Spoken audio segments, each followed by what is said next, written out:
So, ladies and gentlemen, we are just about to start. So if you're standing, you may like to sit.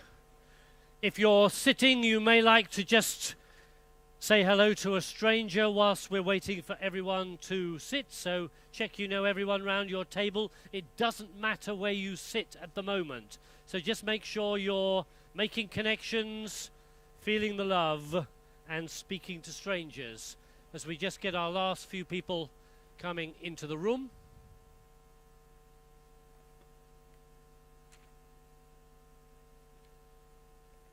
That means you can talk for the next minute and a half, all right.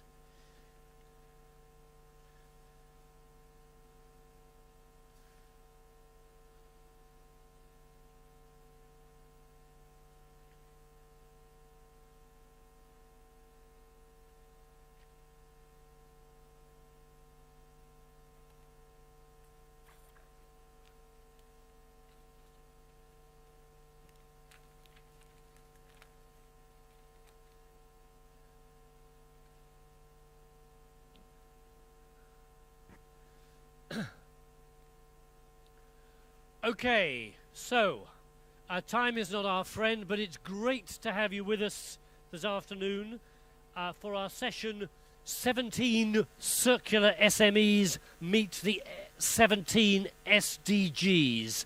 Wow, that's a communications winner, that is. My name's Peter Woodward. I'm an independent facilitator and delighted to be here this afternoon for what we hope is going to be quite a high-energy post-lunch session. So our critical aim this afternoon is in this room we have got representatives of 17 small, medium-sized enterprises that are part of making the difference within a circular economy. They are pioneers, they are risk takers. This session is to give you an opportunity to connect with some of them and see other ones and just see what's going on that maybe inform your thinking about support, a drive, connecting with the SME world. We could have had 17 SMEs coming on stage and each giving 10 minutes and we'd still be here early tomorrow morning. So we've got an innovative way that you're going to be able to choose a smaller number of SMEs to have a good conversation with. But before we get on to that, what I'd like to do in order to frame this session, which is not just looking at the amazing activities of SMEs in the field of circular economy, but also how they connect into the Sustainable Development Goals. So different SMEs are focusing on different issues that hit some of those 17 action areas. 17 for 17. Clever. Ha!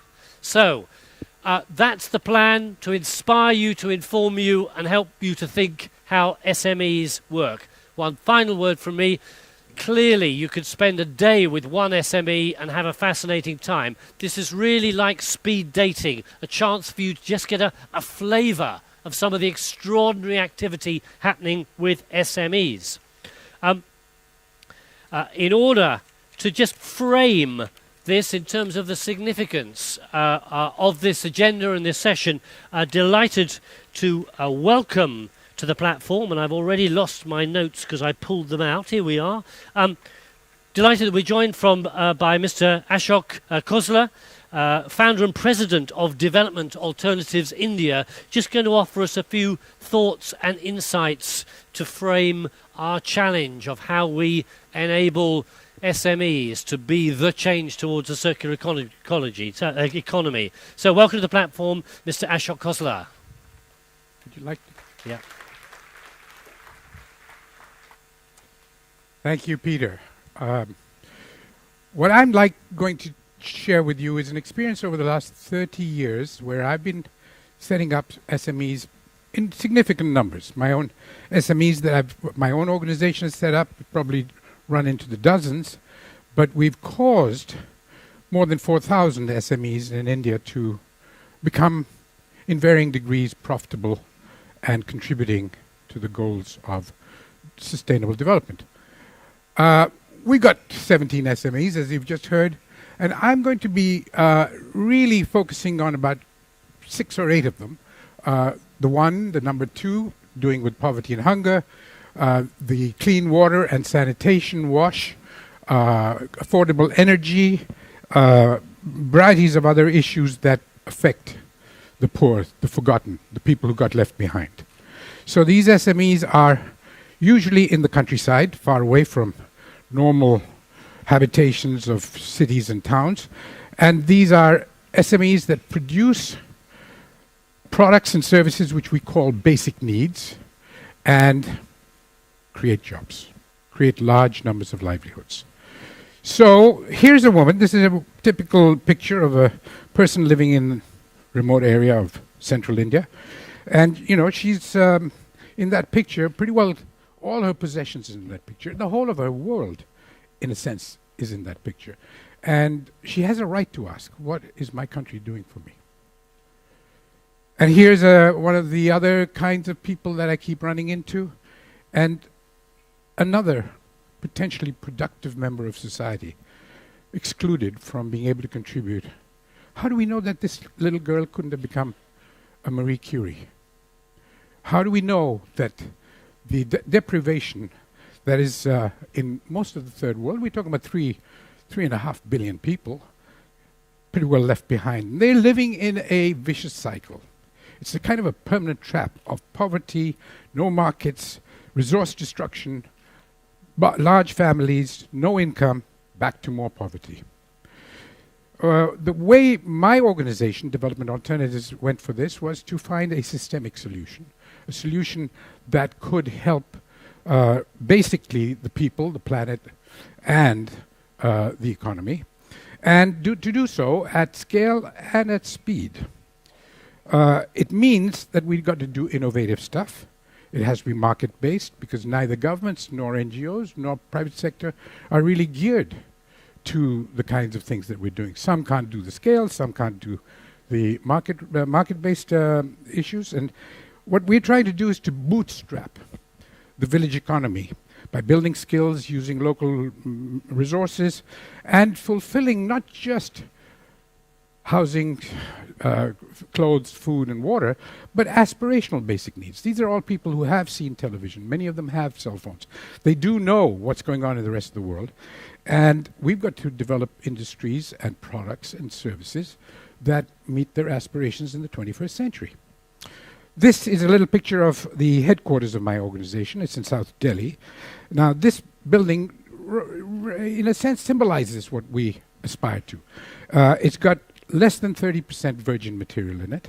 It's almost entirely recycled material from mining waste, from industrial waste, from power station waste. And it is sufficiently elegant that even the German embassy wanted to rent the top floor of it at a considerable price. So it's a symbol of what we're trying to do. To turn that vicious cycle into a virtuous cycle, you need to create jobs. And there are many, many kinds of jobs. This particular one is a little factory with 25 women, all women, making handmade recycled paper. These women's lives have completely changed over the 20-odd years they've been working. They are now having less than 12 times fewer children than their control group, than their cousins and sisters who live in the same kind of circumstances. Local jobs, local livelihoods, weaving, paper making, handicrafts. These are scarves made from recycled Coca-Cola bottles, products made by very poor tribal women, indigenous people, into products that we can sell at considerable margins so that we can pay them much, much better. We're now, literally in the last few months, setting up a new company, have set up a new company, and that company basically is going to close this loops. In other words, it's not only a circular economy for resources, but also for the economy, for money. You're creating jobs and purchasing power, which allows them to buy things that they could never conceive of getting before. Aspirational basic needs. Solar devices, lanterns, cook stoves that don't kill them from smoke, varieties of mosquito repellents, whatever it is that they need, we basically produce and sell. These are some of the technologies that our organization has developed and sold over the years, all the way from land and water management systems, to water purification, to charcoal making, to cook stoves, and all the way to solar energy, biomass, gas, and so on. The kinds of products can be transformative. All these women who used to carry 20 liters, 30 liters on their heads can now roll the water to their homes in that roller. Water filters can eliminate disease virtually for no cost. We basically sell these kinds of products in our mini shopping malls, if you like, which is called Tara Bazaar. And we've set up a whole new enterprise. It's a holding company, and it basically makes it possible for people to do what they want. This is what it looks like. These are little village hubs. We call them Tara hubs because our company name is Tara. They basically are the anti-Walmarts of the third world. They are a combination of production centers, producing things that can be used locally as well as sold for high margins in the city and globally. But they also provide all kinds of services like telemedicine, like beauty parlor, which is, by the way, one of the most in-demand services. Skill building, the parts that you can see over there are the skill building academy. And here you have the financing systems, the banks have their ATM, and basically there's also entertainment and children's corner, so at night it becomes a cinema. So basically, we are using all the things that we need to get synergies, leading to cost savings and much higher footfalls, and therefore efficiencies. The truck that brings in the products to be sold takes out the products to be sold to the city. So essentially, it becomes a way of cutting costs and generating much more revenue. Here we are. So this hub becomes the engine of the new village economy. In the 2 seconds I have, I just want to say that actually we've ended up by touching many, many more goals than the ones I started with. Thank you. Thank you very much. And that's one great example of how the entrepreneurial spirit is being nurtured at an appropriate technology level to provide quality lives and sustainability at the local level. Now, in this room, we have 17 SMEs doing all sorts of different things. And I'm going to move through here for a moment. So if you're one of those SMEs, I hope you're forming a line down here. So number 1 should be at the start.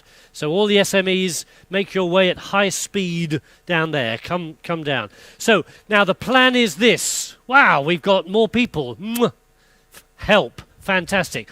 What we thought we would do is, rather than you just randomly going to any old SME, each table is going to have an SME at it who has a story to tell. They're going to tell that story. They've got a 20-minute session.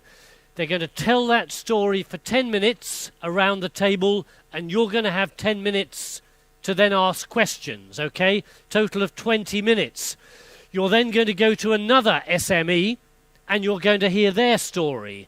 And then after that, you're going to go to another one. So you're going to get the chance to shake hands and meet 3 out of 17 extraordinary SMEs. Now, the way we're going to do this, and you need to think and pull back your lug holes for this, is that in a moment I'm going to invite you out, and if you can't see there, you may need to look. On this wall here are some post-it passports, okay? It doesn't get any more complicated than this, but to avoid having 37 people round a table and only one elsewhere, we have limited numbers, a lovely circle of 10 people round here. In order to get permission to go to one of these tables, you need a post-it passport. If I could move you all out of the way.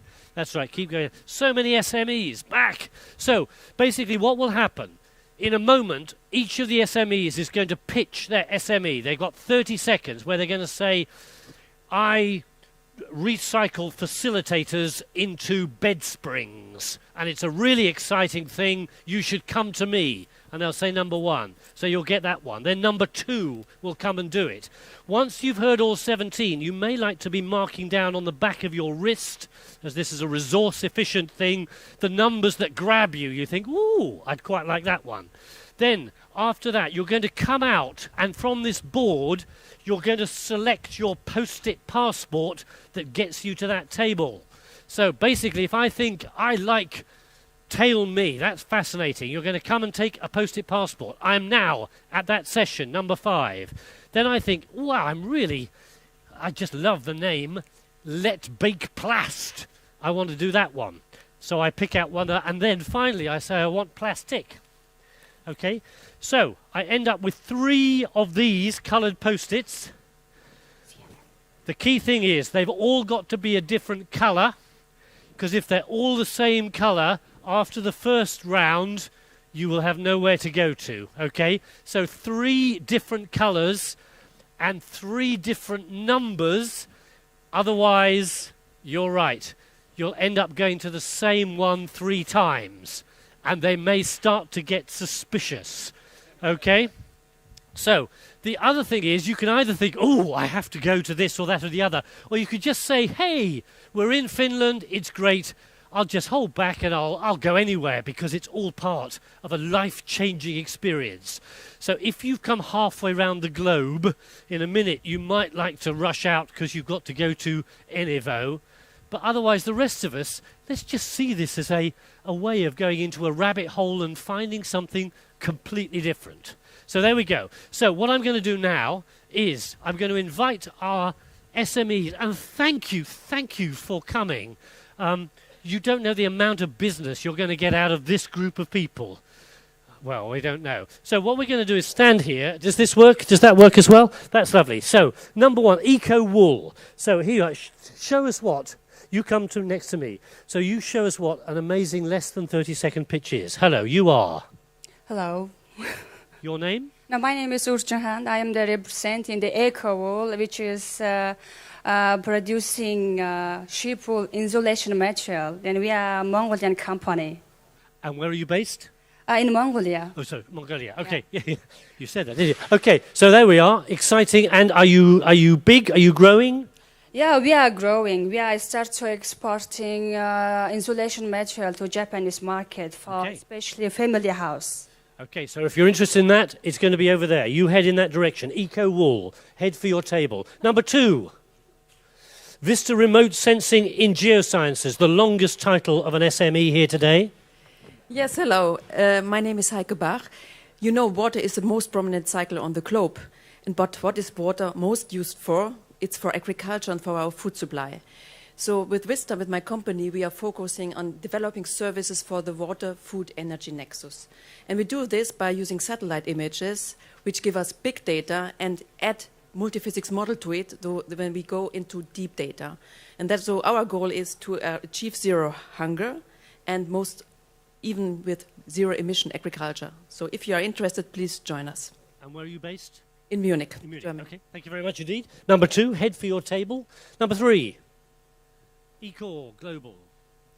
Good afternoon, I'm Eric Lochtens and I'm representing Ecor. We developed a technology where we can convert almost any kind of cellulose waste streams, so urban, agricultural, forest, into a panel, and that panel will find its way into building and construction, signage and display, packaging.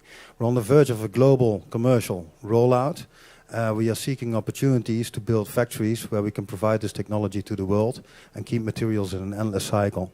They put me in the back of the corner there on free, but it's really cool. You should really come to my table and we'll have fun. I brought samples and images. So brilliant. Okay, thank you very much indeed. Okay, number 4, Enevo. Hi, I'm Paavo Räisänen from Enevo. Enevo helps cities, municipalities and private sector companies to increase recycling and reduce the costs and environmental impact of waste collections. So we believe that you can't improve what you don't measure, and that's why our service and solution is based on data that we get from our sensors that are installed in the containers. So that data is used then for the better decisions and actions to drive us towards the circular economy. Brilliant. Thank you very much indeed. So that's number 4. Number 5 is Tail Me. Hello. Hi, my name is Anna. I'm from Belgium, and we are making revolution because we think circular economy just recycling stuff. We are changing your mind. Ouch, ow, that hurt a lot, but we think that the way you use stuff are better than the way you buy them. So we make, we rent, and we recycle clothes. So, we will talk about it. Thank you very much indeed. Okay, number 6, Silo. There must be water involved. Yes, please. Hello, everyone. I am Dimitris. I'm the managing director of Silo. So our circular economy solution enables industrial wastewater treatment and resource recovery at the site of the industry at reduced costs. We have demonstrated the technology at pilot scale in Greece, and now we are scaling up, demonstrating at 4 industrial sites. For this, we have raised 10 million together with our partners. Table 6, come and see me. Brilliant, thank you very much. Number 7, Global Supply Solutions. That sounds like a modest intent. Hello, my name is Alan Marega. I'm the founder CEO of Global Supply Solutions. What we do is we turn agri-waste into energy, trying to kind of resolve sustainable development goal number 7. What's unique about our product, which I will show you if you come to our table, and I'll also tell you more about it, is that it's made from pineapple plant. And its applications are both industrial and domestic. So both for industrial boilers and also cook stoves and all sorts of different domestic applications. Brilliant. And we hope to replicate our model in 7 different countries around the world. First pilot factory is up and running in Kenya. And come and I'll tell you more. Fantastic. Thank you very much indeed. Okay, number 8 is GlobeChain. Hi, I'm May. I'm the founder and CEO of GlobeChain. GlobeChain is a reuse platform or marketplace for corporates. So it connects businesses to charities and SMEs to give and take unwanted items in retail, commercial and construction. So retail's fixtures and fittings or obsolete stock, office furniture, computers and construction material, anything really. The people put it on the site and we collect social impact data on the giving. So we break down social, economic and environmental data. We've got 10,000 members in the UK. And we're in about 6 countries in Europe and just about to start in the US as well. So if anyone's interested in that, that'd be great. We've met before, haven't we? Launch Nordic. Ah, yes, fantastic. Okay, we're on the home straight. Votechnik. That wasn't it, was it? Go on, you go on. Hi, it's Votechnik. I'm Aniko Hayoshi and I'm representing Votechnik. I'm actually going to show you a project, an international project about LCD recycling. Now, I don't know if you know what LCDs. LCDs are liquid crystals, and the liquids are the displays, and they are used in most TVs, flat panel TVs, and monitors that you have at home. If you know you have at home, you know you will get rid of it. It has to be recycled. There is a lot of them, and there is not really a solution. We have a fully automated solution for this, and I will tell you about this. Okay, brilliant. Thank you very much indeed. New Amico. I make a new Amico. Hello. Here we go. There you go. Thank you. My name is Jaloul from Tunisia, representing New Amico, which is jeans manufacturer, clothes for Europe. We are making more than 3 million jeans per year, and our goal is to reach less water using and chemicals. Okay. So, come on to my table. Brilliant. That sounds great. Thank you very much. Ledbig Plast, number 11. Come forward. There we are. Thank you. I'm Michael. I'm from the company Ledbig Plast, where I'm CEO and partner. I'll be talking about how we make innovative plastic solutions and how we are part of a new Horizon 2020 EU-funded in increasing the usage of household plastic waste. Brilliant. So, see you. Thank you very much. Very important area of activity. Now 12, CPR system. Good afternoon, everybody. Forward. Yeah, lovely. Okay. Yep. I'm Luca Cervellati from CPR System, an Italian company, which replaced the throwaway packages in carton or plastic with reusable and recyclable packages. If you want to learn our 20 years story, join us, number 12. Brilliant. Thank you very much. 13, Opticits Ingegneria Urbana. Hello, I am Ignasi Fontanals, the CEO from OptiSeats. I came from Barcelona. We are developing a software as a service solution to empower cities and change the way they are managing urban services and infrastructures. And we are doing this using the concept of urban resilience. And we are also working with a systemic approach in an H2020 project called Rescue. Come to see me. I have the bad number, but I will show you. Lucky for some. Okay, 14, plastics.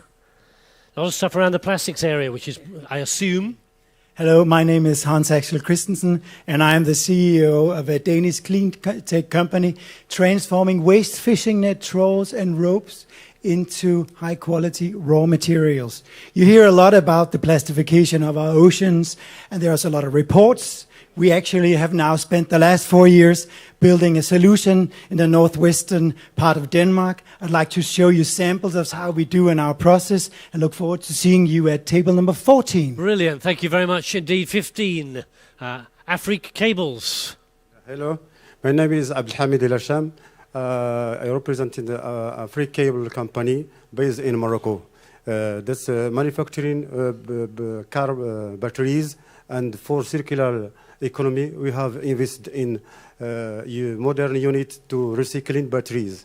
And for this reason, we can recycle more than 95% in the part of the batteries. Plastic, PP, lead, and acid sulfuric, more than 28%. And we can save also the water by using it again. Thank you. Thank you very much. Fascinating. Synctronics. Number 16. Hello, I'm Brent Vickers. I'm representing Synctronics. We are a service provider for the electronics industry. We are focused on reducing the impact of the post-consumer market while generating wealth and employment. Our focus is plastics, but we ensure that we have a zero waste policy, meaning that nothing that enters into our supply chain actually goes to a landfill. So please join me at number 16. And I will share a story with you, and we have samples of the plastics that we create. Brilliant, thank you very much. And finally, 17, Anatrans. Hello, my name is Harm Voortman. I'm the CEO of Anatrans, cashew processor in Burkina Faso. Africa produces more than 50% of the world's cashew, but processes less than 10% of its crop. And this is a problem, because only 22% of the raw cashew nut is actual edible kernel, the rest is byproduct. One of the major challenges for competitive cashew processing in Africa is the absence of markets for these byproducts. Meet me at table 17 to find out what we're doing to develop a sustainable cashew supply chain.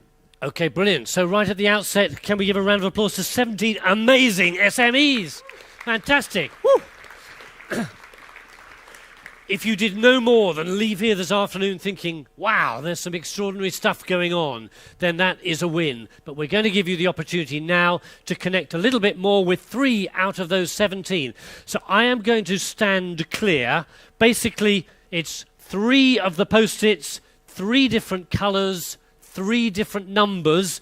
Then if the SMEs, if you could stand up and hold up your table number, people will make their way. The purple is the first one. The only thing I say is, you know, global agreements, everyone's got to sign them. You can't opt out of the post-it passport, okay? This is an all-in, and you might also like to take 2 you think are really interesting and 1 which you think is less interesting.